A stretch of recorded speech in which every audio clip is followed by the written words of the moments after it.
I mean, we might as well. We're talking hoops anyways. So, all right, Facts. we are live about the buckets by About the Fans. Maddie, permanent member now. Yeah, I love it. Yes. I'm glad to be a part of it. I'm Yeah, excited. We're we're glad pumped, that you man. said yeah, man. This is great. Yeah, we Of are. I course, feel man. like you know, we got a good group going. Love talking hoops with both of you. This is a real big three. That's right. That's right. Um, so NBA Finals Game 2, Boston Celtics, Golden State Warriors. Warriors win. Series is 1-1. Knee-jerk reactions. Go Go ahead, ahead, Maddie. guys. Um, I mean, wasn't the best game. I mean, whenever there's a blowout, this is what we were talking about, right? When a team gets hot from three, this is what happens, and this is what the Warriors do. Mm-hmm. Um, it's to me, it's still fun basketball to watch. Mm-hmm. I thought their defense was much improved. I was looking at a stat though, thought this was interesting. The Boston Celtics had like 33 points off of turnovers. The Warriors only had like 15. Random stat. Usually, when it goes that way, a certain team, has an advantage. Right. But no, I thought, Steph Curry played phenomenal. Klay Thompson had probably he struggled mightily offensively. This was probably one of the worst offensive games I've seen from him. But I mean, I'm interested to see what adjustments the Celtics make.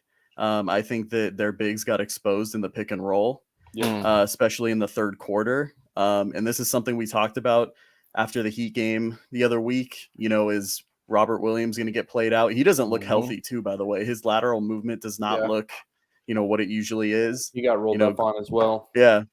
Even Grant Williams, got a little exposed in the high screen and roll. I didn't think that. Oh, and Tice too. I don't think that they hedged screens well enough in the along the wing side, both wings. But I'm interested to see where things go from here. Yeah. All good points. That is a crazy stat, though. That I know the points off turnovers, the Warriors only had 16. Boston it was had like how many? it was like. Let me see. I had it up over here. Team stats. I think you said 33, right? Damn. Yeah. That Points is off turnovers. Boston 33. Warriors 15. Yeah. wow. That's just weird. And then But you total turnovers, Boston had 19. Wow. Okay, that is weird. My knee-jerk reaction is like, where to start? You know the saying, "Good offense always beats what? Great offense beats great defense." Yeah. That's what I think the series is going to be. Yeah. Um, because the Warriors are a great defensive team, but I'm sorry, the Celtics are a great defensive team, but the Warriors are a great offensive team, Yeah. and good offense always beats good defense. So Clay, I tweeted. I was up in the middle of the night early this morning, and I started tweeting my butt off. And I said Clay needs to have 4 good games for Golden State to win. Well, that's out the window because he had a bad game and they won this one. Yeah. But I guess it's more so that the Warriors need another guy. And I said him because naturally he'd be the guy. Poole went off today, and I'm glad to see it. But Clay needs to, they still need him to play well to win this series, I think. I don't think, just like how people were saying, the Horford White 3 combo in game 1, will it last this game? The Warriors can't win like this. They can't win 3 more games like this. I don't think so. Even though I agree. uh, I just, it's my opinion. I've been wrong plenty of times, but you saw Steve Kerr leave Clay in the game to kind of find his groove, and he still didn't, against Boston's second and third team. But that's number one. Number two is I think the uncomfortableness the Golden State was playing, because I think they're uncomfortable in the first couple minutes of the game and first quarter, even maybe parts of the second quarter. Like you saw, and you do what you're supposed to do when you're not playing well. You adjust, right? So threes aren't falling, outside shots aren't falling. Clay starts to play inside. Not that he's incapable of doing it, but you started seeing him backing down guys. And you should be able to do that, especially you have I think it was Derek White that was covering him, and he was missing. And he was missing bad. So if that stuff's going to carry to Boston, and it's going to be in Boston's favor on their home floor. So if Golden State is playing with that uncomfortable feeling. And then you see guys start doing things they don't normally do, like Clay going into the post. Like he was literally on the block and he did a Yeah. turnaround and he missed it bad. And so things like that I think are going to carry. but that Horford thing didn't.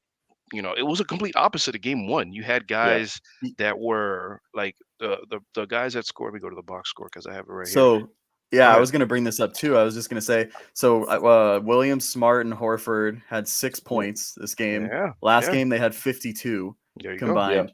And Horford didn't take a shot until 2 minutes into the third quarter, I believe. I remember because they made a big deal about it because he had 26 in game one.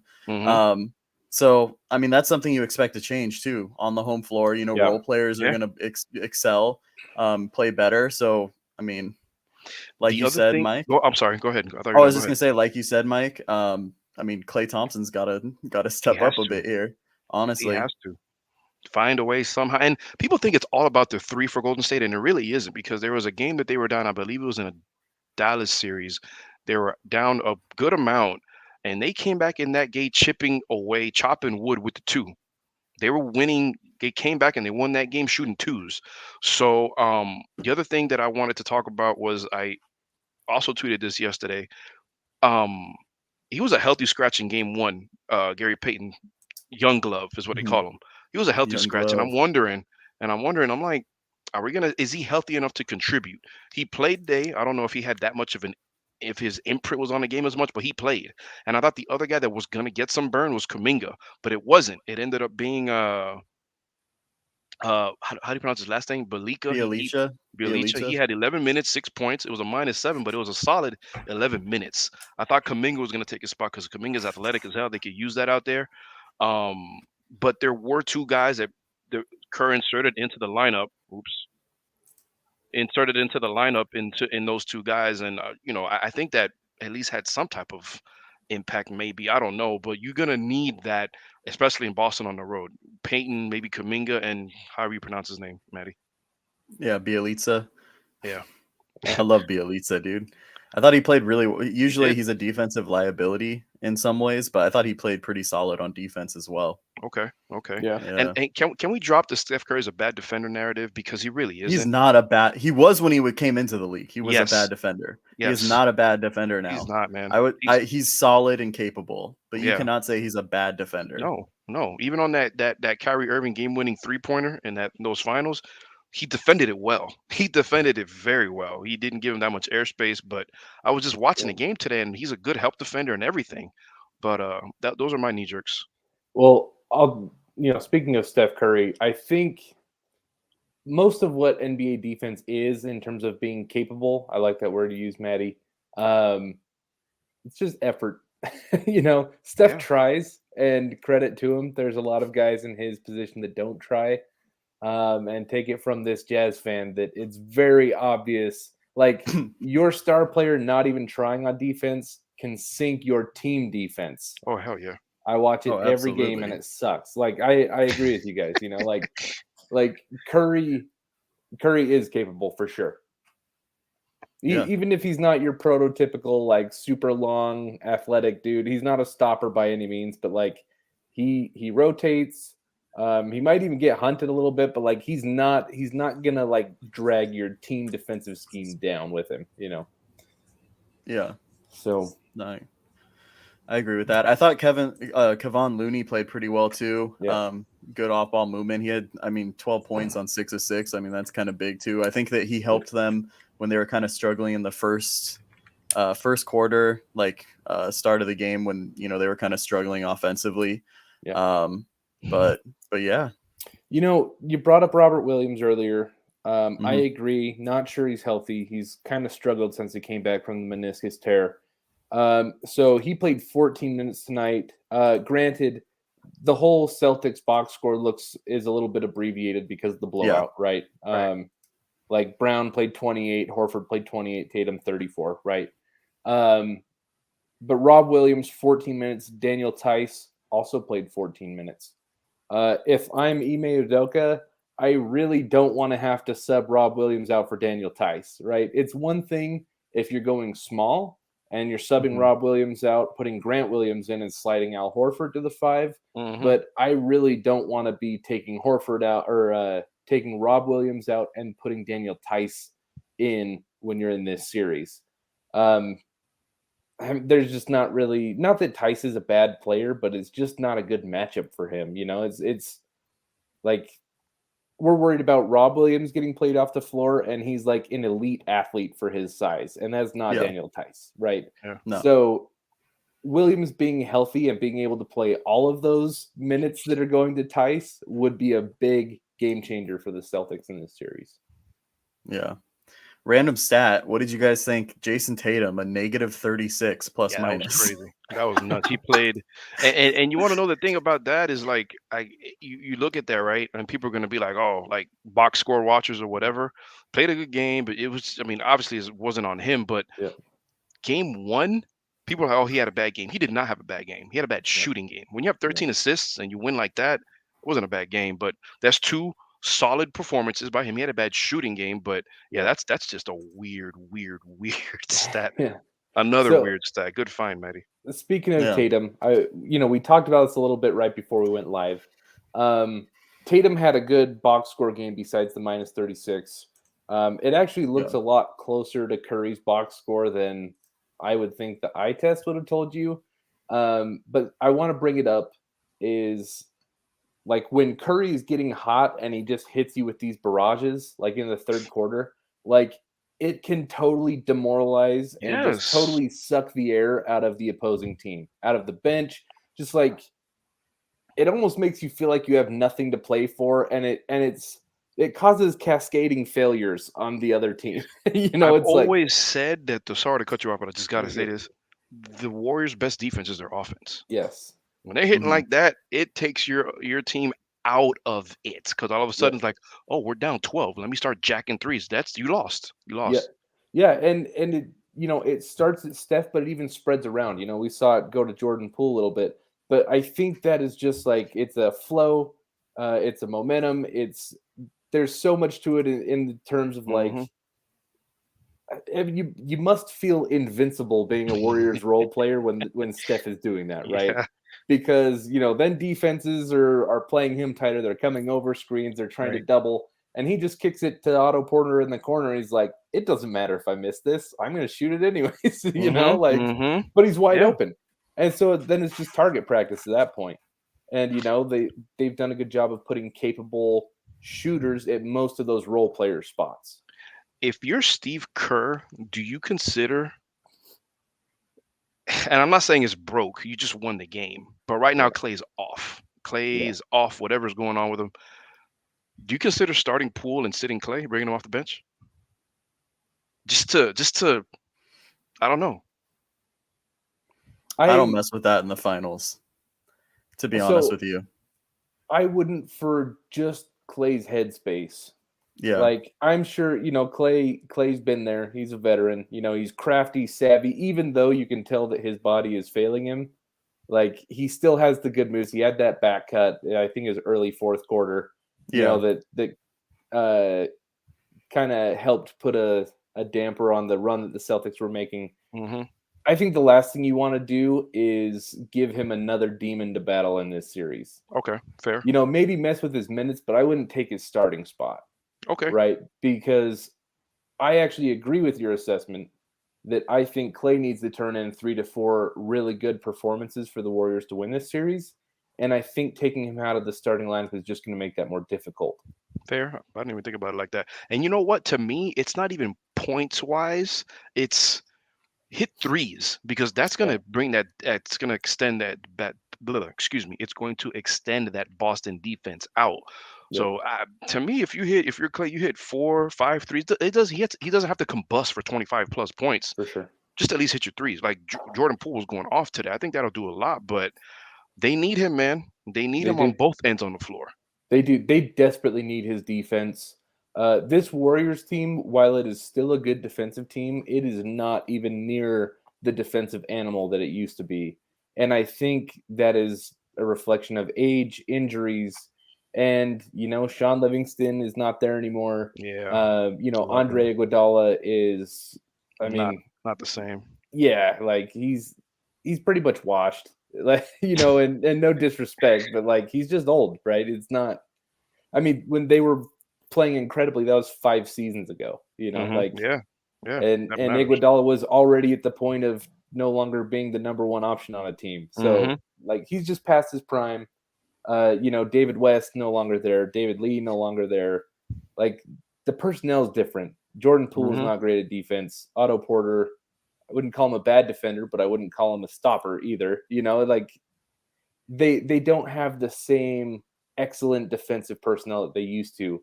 So I agree that you'd think Klay would be more important to their defense than ever.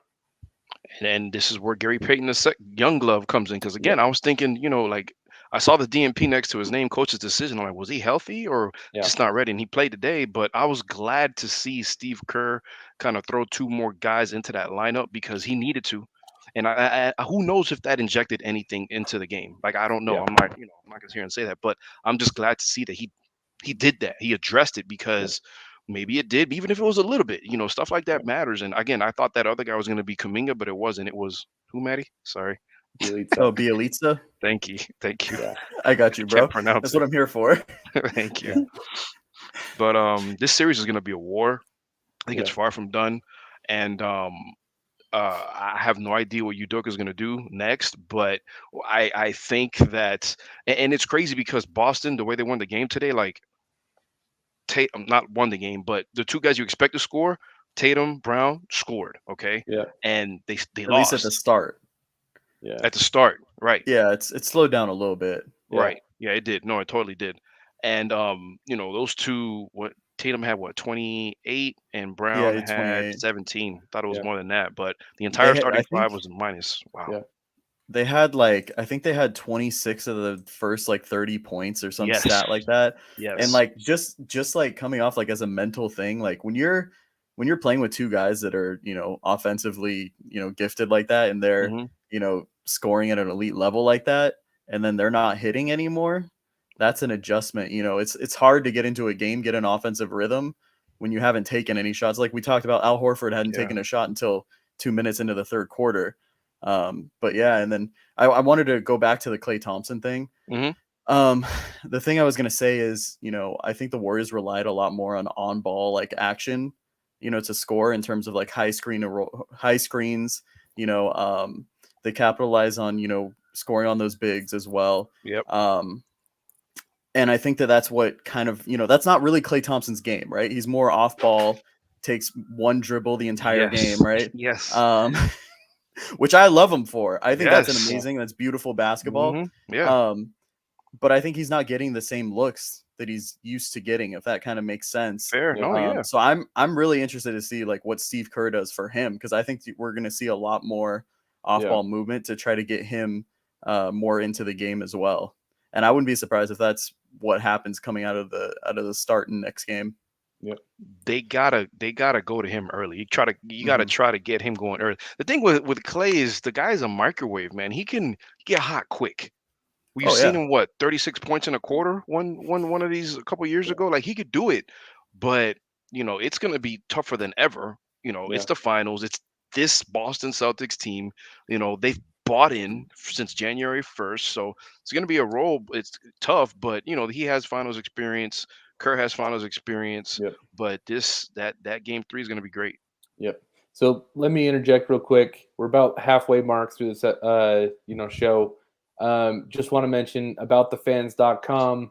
That's the parent of what we're doing here at About the Buckets. So check out all the gear, t-shirts, hats, really cool stuff. The thing that we do have in common is we're all Miami Hurricanes fans. I bet most of our listeners probably are as well. If you fit that profile, I know you're going to love what's on aboutthefans.com. Use promo code ATB for 10% off. It's other side. It's down there in the corner. You can see the little discount code. So yeah, go check Jordan, that out. I got to say too, you just reminded me, yesterday or the day before, as you guys know, I live in Southern California. I saw someone with a 305 sticker from AB. Really? I'm dead serious. And I was on the freeway. I pulled up next to him and I was throwing up the U. I was like, yo, completely didn't see me. Oh man. Almost awesome, got into a car accident too. Yeah, it was really awesome. I meant to tweet him and I totally forgot about it because I was driving far away. But dude, that's gonna make his day.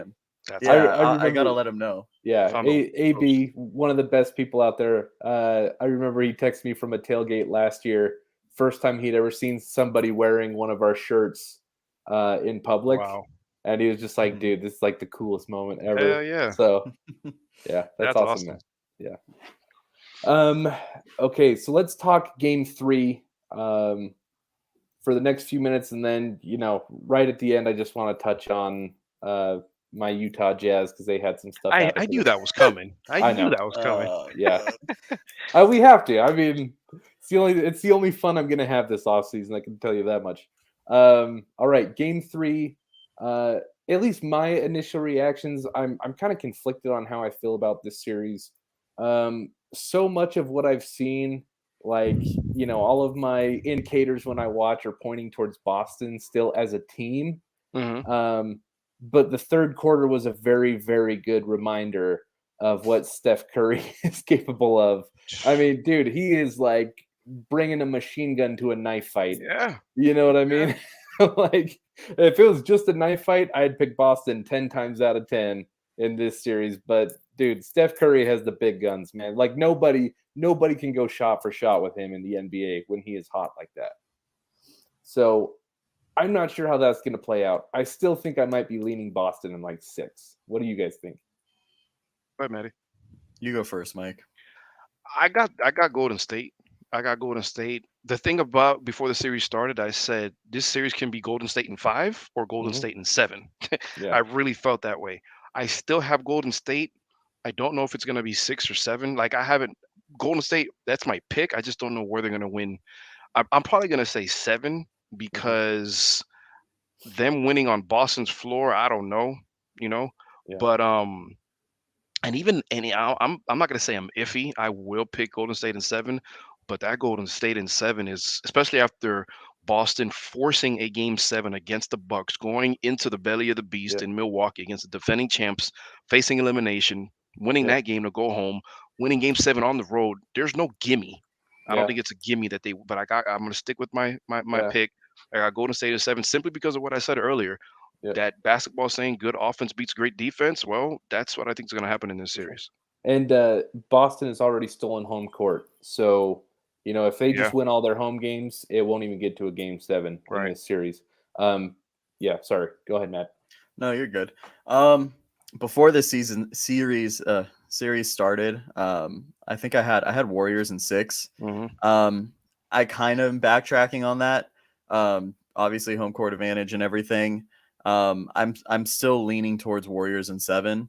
I just think that the dynasty is real, man. And honestly, Steph Curry is just a great shooter. I think Klay does turn it around. I think he has like 3. I think he has 3 solid games, and that they're able to win those 3 games and capitalize on it. And even too, like we mentioned, like Jordan Poole struggled in that first game mightily, and he had a solid game today. If he keeps it up too, like maybe Klay doesn't have to have that good of a game. You know what I mean? That's what I'm saying. So, and then Wiggins too. It's there's just so many pieces that like I trust more the guys stepping up for the Warriors than I do for the Celtics, if that makes sense. Ooh, that's a good one. Does that make sense?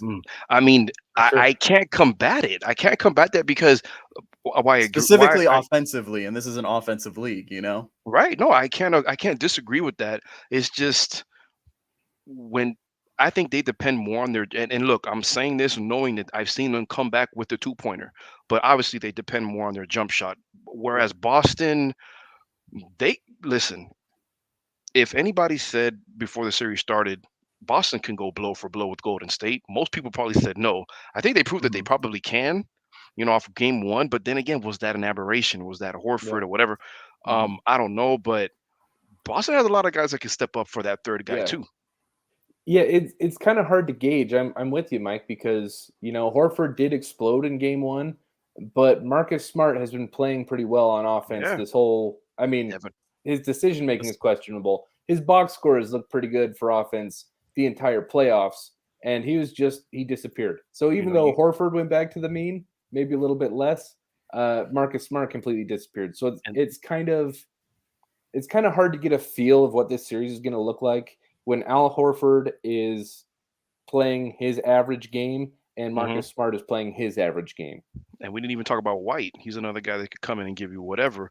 And then, Grant Williams, I think he went off for 20 something points one game in that Bucks series. He had like 7 threes or whatever. But Boston has some guys too. But I don't disagree why you say that, Matty. Like I don't disagree. I would probably say the same thing because the core of Golden State, they got that championship medal.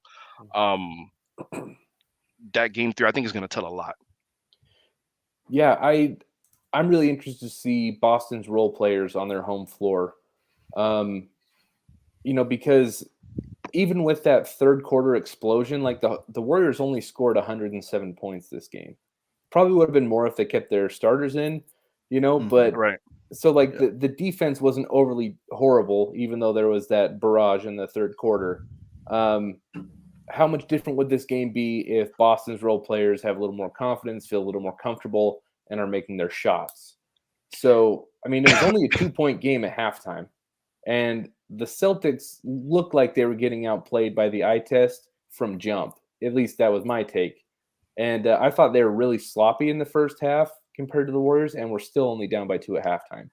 This was a game of, and I think you have to, let me plug my charger in before it dies. Laptop dies on me.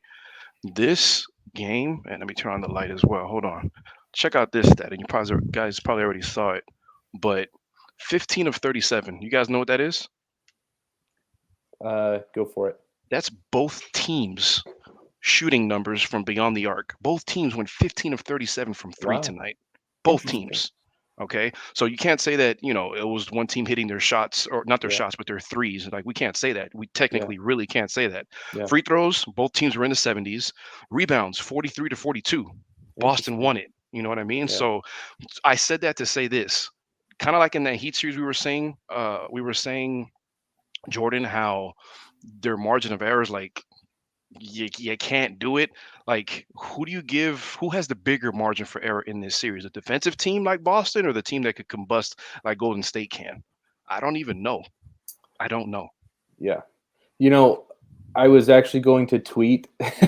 So when I was watching the game, I was actually about to tweet that it felt like Boston had the larger room for error. So Golden State would have to play tighter. That was like 20 seconds into their third quarter barrage. And before I could send the tweet, I deleted it. I was like, I don't know. Never mind. But honestly, the Warriors offense was struggling. And I don't think it was necessarily like the Celtics defense. Celtics defense is amazing. Yeah. They were missing wide open layups. There was like 5 or 6 layups like at the rim. And then, there was I think 3 of them that Celtics got out in transition and were able to score off of them because, someone fell down or whatever, you have a 5-on-4 or you're outmatched in some way. So it's these 2 games have just been like night and day. They've just been, I don't know, so different. So I get it. It's hard to tell, from these first 2 games, right? Yeah. That's why I think that we all think that third game is going to be crazy, but even more crazy is, and I think this every time, I'm not breaking any news here, but in any series, whenever a team's up 2-1, that fourth game, that's huge. So whoever goes up 2-1 after tomorrow, right? Whoever it is, that game 4 is going to be insane. That game 4 is going to be insane. But I think that we're going back to Golden State 2-2. Okay. I actually agree with you. I think it's going to go back to Golden State 2-2. I'm not saying either way, man. Okay. Well, I'll say 2-2. I'll say 2-2. Okay. Let's do this. Let's just give predictions for just game 3. Oof. I'm going to take Boston in game 3. What about you 2? I got Boston. I think I just kind of the way that they lost. Yeah. I think I'm leaning towards Boston too, but I think it's going to be a really tight game. I hope so. Because I guess here's my last thought, and then I do want to talk a little bit about the Jazz for a sec. it just kind of felt like, both teams were a little sloppy in the first half. I thought Boston was playing more sloppy. The Warriors offense did struggle. It just felt like in the third quarter, the Warriors decided that they were taking this game. It was like in the first half, neither team really wanted it. And then in the third quarter, the Warriors were like, this is our game. And the Celtics didn't really have an answer. So I don't think we should overly knee jerk and be like, the Warriors are just better. Is it safe to say that Golden State, this series could easily be 2-0 if they just, because Clay even said it. I was listening to NBA radio and they were like, myself included, we just let our foot off the gas. So is it that simple? Like, you got to give Boston some type of credit, right? But yeah, it very well could be. I mean, I don't know. Simple, old. But I mean, we'll see, man. Because that's 2 games in a row that they've had great third quarters, and they didn't let their mistake. They learned from their mistakes in game 1, and they said, "All right, we're not gonna let them come back." But that what is it? Tuesday? How many days we got off before game 3? Wednesday. It's Wednesday. Okay. Yeah. I like that. Okay. Jazz, real quick. Head coach Quinn Snyder steps down from the team. What are your guys' thoughts as non-Jazz fans? Man, I don't have too much like X's and O's to say about this, but man, that guy aged terribly. Yeah. What the hell did you guys do to him in Utah? Like, he looks like Dracula. He looks like a vampire now, dude. What did you guys do to him? I think before it gets blamed on my home city and my home state, I think I don't know. I'm curious what substances were involved in that aging process. It's probably late night reading your tweets, Jordan, and just was like, God. "Oh, I'm just stepping down." I just hope to hell that the Heat don't land Donovan Mitchell somehow, because that'll be so annoying. Dude. But I read something that the Heat have the most to offer out of whatever. So, dude, I mean, I'll just use this as my soapbox. I think any deal where Tyler Hero is the centerpiece for the Jazz is a huge lose for the Jazz. Not that I overly like. I don't hate Tyler Hero. I think he's a fine young player. But my question to you is: so next season, Tyler Hero, or this offseason, Tyler Hero will sign an extension. Okay, and my question to you is: next season, would you rather have Tyler Hero on a max extension or Jordan Clarkson, who's already on the roster for $12 million? We're just talking about next year? Yeah, just next year. Because there's an age difference. But like Rudy Gobert's 30, Mike Conley's 33, Bojan Bogdanovic is 33. Like the Jazz aren't. I just don't see Hero as a guy where you're like, I'm locking him in for 5 years and I feel good about my future if I have to rebuild. And Jordan, there's a difference too, right? Between having the most to offer and being like a good trade partner, right? Agreed. Because like you look at what the Heat have to offer. I mean, Tyler Hero, we talked about it. They have Jordan Clarkson, former 6th man of the year, right? They also said several first round picks. That's what the tweet that I read said. Let me see if I can find it. The one I saw was only 1 first round pick, and I was kind of like, yeah. I'd have to look it up too, but and then like hypothetically, or if it was a trade for Bam, right? I don't even know how the money would work. I haven't looked at it. I mean, you have Gobert. Like, I don't know how that really fits with them two. Like, if Bam had more of a versatility on offense, maybe. But in this day and age of basketball, I just don't really know. Plus, I don't think Heat fans would want that. Yeah, I don't think they would either. Yeah. I just don't like the Heat as a trade partner for Donovan Mitchell. Granted, the Jazz have been pretty horribly run for about 3 consecutive years. They've really squandered a great opportunity that I think they had every bit the opportunity to compete with their roster. And I think they just really made the small moves that they made were really bad, and that added up. And now, I mean, they traded draft picks when they shouldn't have. They neglected to improve on the perimeter and defense, and I think it all just kind of cascaded into this point where it's like they're just kind of in a terrible spot right now. I don't think trading for Tyler Hero helps the team long term or short term. The other guys that would be involved is what, Duncan Robinson or Max Strus, or it's like, dude, the Jazz have plenty of shooting. They've led the NBA in 3-point shooting 2 years in a row. What they need is perimeter defense. So trading Mitchell for Tyler Hero and Not solving any that other problem. dude that's just shoots and doesn't play defense, like, you might as well just blow the team up then, like trade Conley, trade Bogdanovich, trade Rudy Gobert, because you're worse next season. If they trade Donovan Mitchell, I actually think there are avenues for them to trade Donovan Mitchell and get better next season. Mm-hmm. But they would really have to improve their perimeter defense. I found that tweet. Go for it. Oh, who was it? It was Bleacher Report on May 31st. A Donovan Mitchell trade between the Knicks and Jazz is highly unlikely, per Jake L. Fisher. League sources believe the Heat are one team that could offer a better package around Tyler Hero and multiple first-round picks. May 31st, Bleacher Report. So I'll tell you 2 ideas that I like way better, and I don't know how realistic they are. I think it's ballpark fairly realistic, but you never know what a front office is thinking, right? Something like Donovan Mitchell and Royce O'Neal for like Tyrese Maxey and what's the wing? I can't think of his name right now. Tobias Harris. I really like Tobias. I think something like that would make the Jazz better, actually. They need length. They need some defense. Or I actually really like the idea of trading Donovan Mitchell for Jeremy Grant and Sadiq Bey to Detroit. Probably needs Detroit to throw in a pick or something. Yeah. But, like, the Jazz net rating was actually better with Mike Conley and Rudy Gobert on the floor and Donovan Mitchell off. So I'm not overly worried. I know that you need a guy like Donovan to take big shots in big moments, for sure. But it's not really working out. So I'm fine to roll the dice with a guy like Jeremy Grant who can at least give you defense around Gobert. I'll give you Zach LaVine. I'm done with him. I'm done with him. I would take that over Tyler Hero.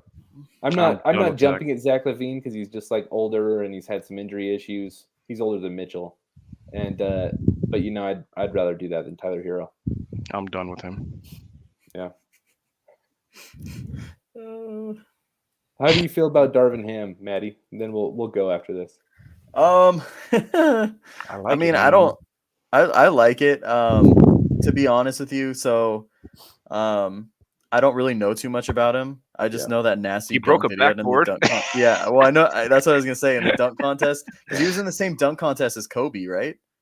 That was like, because it was 97 or something, or was it? Okay. It was. But he broke Kobe's a backboard in second year. college, like in a game. Oh, okay. Oh, yeah, I remember that. No, but I'm talking about like, yeah, there was like a nasty dunk contest dunk that like whenever you watch like the top 50 like dunks and dunk contests that he did.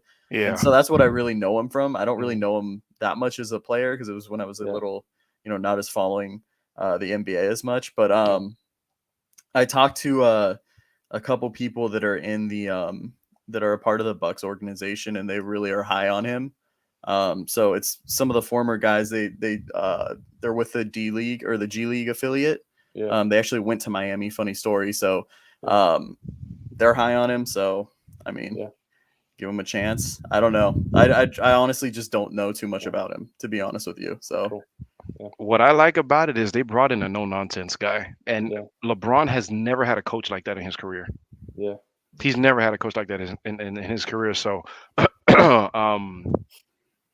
that's my favorite part. I think David Blatt tried to be, but that didn't go very well for David Blatt.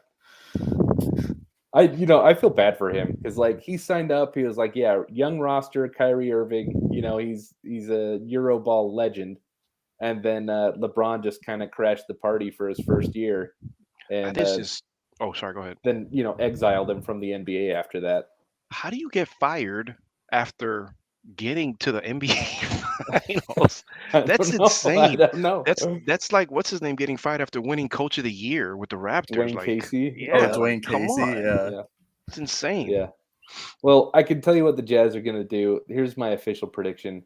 So the New York Knicks have an assistant named Johnny Bryant, played at University of Utah, became the Jazz coach over player development and personnel, stuff like that. Very, very good friends with Donovan Mitchell. So yeah, the Jazz are an unserious franchise that will hire a head coach for their not all NBA player. It's gonna happen, and I'm gonna hate it. So no Terry Stotts or that'd be terrible too. I don't think know about Mark Jackson or Van Gundy. And do you think they're going to coach again? Because I'd like to see them on the sidelines. Mark Jackson, there's a lot of weird stuff that came out from his Warriors tenure that would give me hesitancy. Not that I'm overly anti Mark Jackson. It's hard to say because you never know the full story. Right. But some of the stuff coming out was weird enough that I'd probably say no just because of that. Yeah. But like Frank Vogel, so in the entire Jazz organization, Danny Ainge is the only person who's won a franchise or won a championship or has championship experience, and he's been there for like 3 months. So like they should hire Frank Vogel because he's the only guy available with a ring. And I'm not saying I don't know if Vogel's interested or not, but Shams was tweeting about candidates. I think Vogel would be a fit there, honestly. Yeah, and Vogel wasn't on the list of initial candidates, so Jazz are gonna jazz, I guess. They're gonna hire. I just tweeted you the dunk contest that Abraham was in, Maddie. I was gonna say Mike just tweeted me that. All right, well, let's jump off. Until next time, we're gonna do this again after Game 4. Let's do it. Which I can't remember what day it is. Probably next Sunday. After Game 4, Game 3. After next Sunday. 4. Oh, yeah. Okay, no problem. Yeah. But yeah, thank you guys for tuning in. About the Buckets by About the Fans. Go to aboutthefans.com. Until next time, see you guys. All right, guys. See ya.